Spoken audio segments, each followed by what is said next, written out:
सना साहिबा, ये खान साहब के आपको वो स्टेटमेंट्स भी याद होंगे अमेरिका में खड़े होकर और मुंह पे हाथ फेर के कि मैं जाता हूँ ना इनके लिए एसी उतरवाता हूँ सबसे पहले।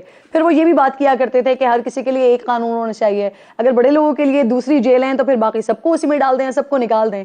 लेकिन अब ए क्लास की फैसिलिटी भी मांगी गई और फिर अब कुछ दे भी गई हैं, दे दी गई हैं। मैं कुछ है देनी भी चाहिए, नहीं देनी भी चाहिए। मेरा ख्याल है राना सनाउल्लाह साहब ने कल बड़ी जबरदस्त एक बात की थी और मैं नहीं सुन सकी थी, लेकिन मेरे अब्बा से बात हो रही थी तो उन्होंने मुझे रिलेट किया। अगर मैं गलत हूँ तो अज़मा मुझे करेक्ट कर देंगी, लेकिन उन्होंने कहा कि खान साहब को याद रहना चाहिए कि जो फैसिलिटीज अभी मौजूद नहीं है वो उन्होंने ही हटवाई हैं, एसी और पंखे उन्होंने ही हटवाए हैं, तो हम तो कुछ नहीं कर सकते। दूसरा उन्होंने मशवरा इमरान खान साहब को ये दिया है कि अपने कान में रुई डाल लें, अगर कीड़े ज्यादा हैं तो कम से कम कान में ना जाए। फिर उन्होंने कहा बाथरूम की स्मेल 2-3 दिन तक आपको तंग करेगी, फिर ठीक हो जाएंगे, आप आदी हो जाएंगे।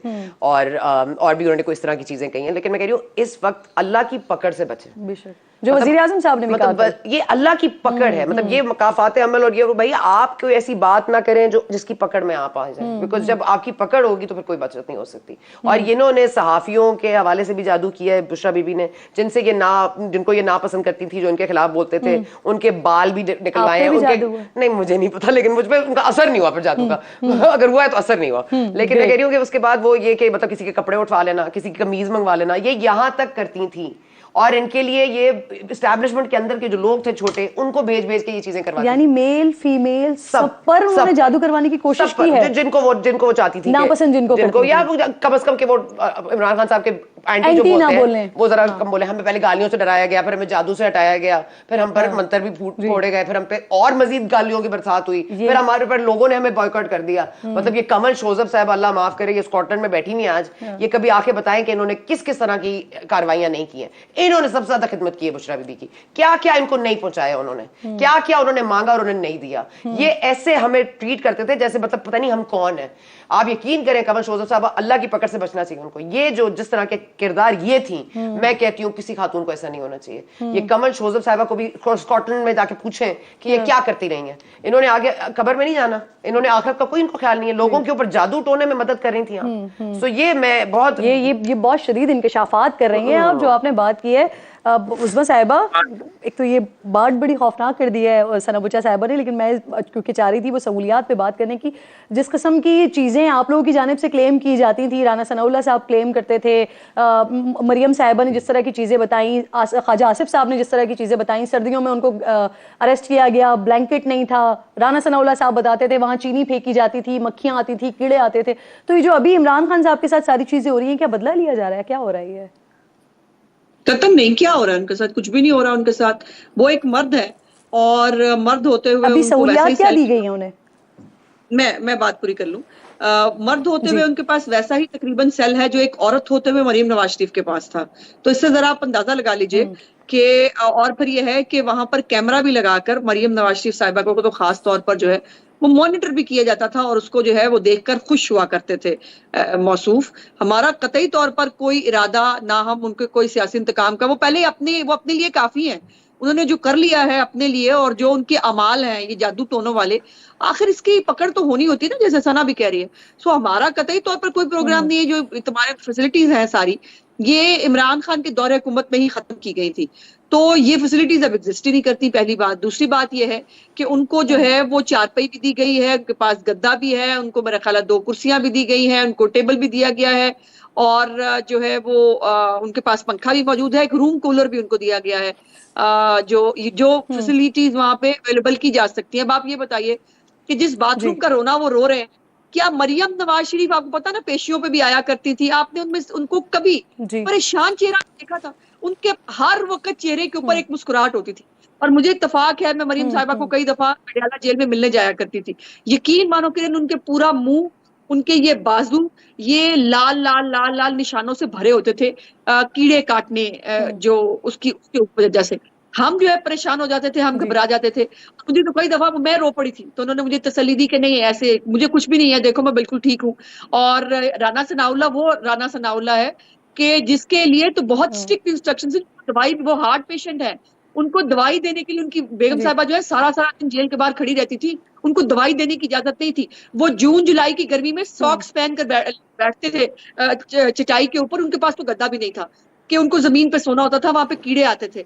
और वो बार बार उन्होंने ये भी कहा है कि नहा लिया करें 3 दफा हम नहाते थे तो रात गुजर जाती थी। तो ये तमाम चीजें इमरान खान की दी हुई है, जो वो अपनी मेडिसिन का टेस्ट खुद जो है इस वक्त ले रहा है, इसमें हमारा कोई लेना देना नहीं है, ये अल्लाह पाक उस्मा बुखारी साहिबा, ये आप लोग क्योंकि ये सब भुगत चुके हैं, आप लोग ये सब चीजें देख चुके हैं, और कल वजीर आजम साहब भी ये बात कर चुके हैं कि ये जो एक लीडर को गिरफ्तार हुए हैं, ये कोई खुशी की बात नहीं है, ये कोई अच्छी बात नहीं है, लेकिन ये सारी चीजें हो रही हैं क्योंकि वो मकफात अमल का शिकार हो रहे हैं। तो ये रिक्वेस्ट है तमाम सियासतदानों के लिए कि वो भी फिर आगे अपने लिए कोई ऐसे रास्ते ना बनाए कि उनके लिए मकफात अमल का बाइस बने चीजें। बहुत बहुत शुक्रिया, आप दोनों मेहमान मेरे साथ मौजूद है, बहुत शुक्रिया, आप स्टूडियो में साथ मौजूद थी और बड़ी अहम खबरें और बड़े इंकशाफात आज हुए हैं। एक छोटा सा ब्रेक लीजिए जी, ब्रेक के बाद वापस आते हैं तो बैरिस्टर गौहर साहब हमें ज्वाइन करेंगे। एक बार फिर जी खुशामदीद आपको कहेंगे, बैरिस्टर गौहर मेरे साथ मौजूद हैं। सर, ये सुप्रीम कोर्ट ने 184 के केसेस में अपील का हक देने का जो कानून है उसे कलअदम करार दे दिया, और हुकूमती मौक़िफ़ ये है कि अदालत ने फैसला सुनाने के लिए असेंबली की मुद्दत ऑब्वियसली जब वो ख़त्म हो गई उसका इंतजार किया और फिर ऐसा फैसला दिया, अपने आईनी इख्तियार से तजावुज़ किया है। कहिएगा पाकिस्तान तहरीक इंसाफ क्या मौक़िफ़ रखती है इस पर? देखिए मैं ये समझता हूँ जहाँ तक पीटीआई का ताल्लुक है तो वो तो PTI press conference, press release वगैरह देगी, लेकिन उनके बिहाफ से मैं ये ज़रूर कह सकता हूँ कि सुप्रीम कोर्ट को कभी ऐसा नहीं कहना चाहिए कि जी फुल बेंच बने और चोटे बने और ये जज बैठे ये जज ना बैठे, और असम्बली की मुद्दत अगर ख़त्म हो गई तो सुप्रीम कोर्ट का इख्तियार ख़त्म हो गया कि वो डिसीजन नहीं दे सकते। सुप्रीम कोर्ट ने इस केस की तो हेयरिंग कर दी थी और सुप्रीम कोर्ट ने इस जजमेंट को रिजर्व कर दिया था, और पहले भी ऐसा होता रहा है कि सुप्रीम कोर्ट जजमेंट रिजर्व कर देती है और उसके बाद डिसीजन आ जाता है। तो इसके लिए सुप्रीम कोर्ट की डिसीजन के लिए कोई टाइम फ्रेम नहीं होता कि कब करे।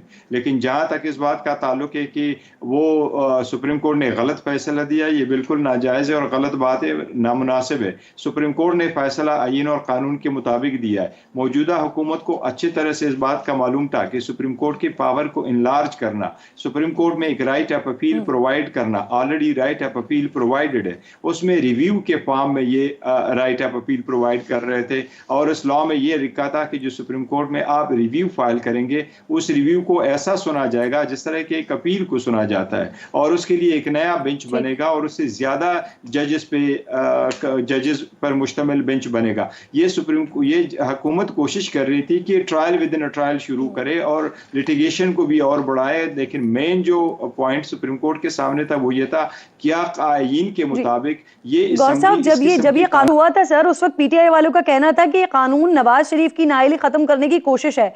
तो वैसे तो अब ये कलअदम हो गया है सर, लेकिन साबिक वजीर कानून आजम नजीर तारड़ साहब कह रहे हैं कि इसका असर नवाज शरीफ साहब के केस पर नहीं होगा क्योंकि नाअहली की मुद्दत 5 साल तय हो चुकी है।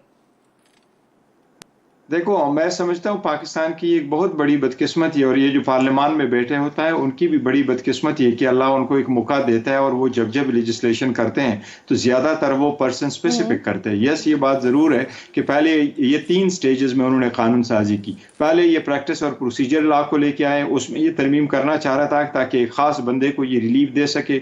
उसमें सुप्रीम कोर्ट ने जब कदन काम अमल दरामद रोक लिया तो अटॉर्नी जनरल साहब ने सुप्रीम कोर्ट में यही कहा, गुजारिश की कि हम इस लॉ में चेंज करना चाहते हैं, हमें टाइम दिया जाए। वो मैटर पेंड रहा, तो इन द मीनवाइल ये इस लॉ को लेके आए जिसका नाम यही था कि सुप्रीम कोर्ट ने अगर ऑर्डर दिए, जजमेंट दिए तो उसको कैसे रिव्यू किया जाए। इसमें इन्होंने एक अपील देने की भी कोशिश की, नया बेंच कंस्टिट्यूट करने की कोशिश की, एक लार्जर बेंच लाने की कोशिश की, एक नया टाइम लिमिटेशन का पीरियड भी प्रोवाइड कर लिया। अब ये लॉ खत्म हो गया, तो जब ये जजमेंट रिजल्ट थी ये एक तीसरा लॉ लेके आए और इलेक्शन एक्ट में उन्होंने तरमीम कर ली, और इलेक्शन एक्ट में ये तरमीम करा दी कि अगर कोई बंदा आर्टिकल 62(1)F में सजा हो चुका है और उसकी डिक्लेरेशन हो चुकी है कि वो सादिक और अमीन नहीं है और आईन में उसकी सजा का तयन नहीं है, तो इसलिए वो मैक्सिमम 5 साल का होगा। ये बात वो दुरुस्त फरमा रहे हैं कि यस 5 साल के बाद नाअहली खत्म हो जाएगी, लेकिन वो 2 बंदे थे जो मेन थे उस वक्त, एक जहांगीर तरीन साहब और दूसरा नवाज शरीफ साहब। बाकी भी ऐसे लोग थे जिनकी सजाएं आर्टिकल 62(1)F में आई थी। तकरीबन 18 ऐसे केसेस हुए थे जो पार्लियामेंटेरियन पे 62(1)F अप्लाई किया गया था। उन 18 में से ये 2 के लिए कोशिश करते हैं। जहां तक जहांगीर तरीन साहब का काम है वो तो शायद 5 साल के बाद खत्म हो जाएगा, लेकिन नवाज शरीफ साहब की नाअहली अभी खत्म नहीं हुई।